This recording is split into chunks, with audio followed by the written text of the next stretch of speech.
আসসালামু আলাইকুম। ঈদুল ফিতরের শুভেচ্ছা সবাইকে। আমরা ঈদুল ফিতরে ঘুরতে আসলাম দারবাত ওয়াদি, খুবই সুন্দর একটা জায়গা। আমার সাথে আরও 3টা বন্ধু আছে। সুজন, कैसे भाई साहब? हाँ ठीक है ठीक है।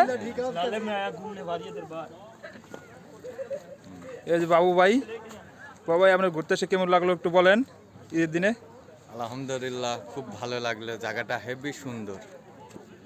আগে আইছিলেন কখনো? না, এই প্রথম আছি। সুজন কো কিছু বলতার বানি? সুজন আইছে, এবারে প্রথম আসছে। আসলে এই জায়গাটিতে এসে অনেক ভালো লাগছে। খুবই সুন্দর অনেক একটা মুগ্ধকর জায়গা। অনেক সুন্দর দেখার মতো একটি জায়গা। জায়গাটির নাম হচ্ছে দারবাত। দারবাত ওয়াদি নাকি? এটি একটি পাহাড়ি এলাকা, আপনি কিছু বলেন। যা দেখবার মতো। খুবই সুন্দর একটা জায়গা।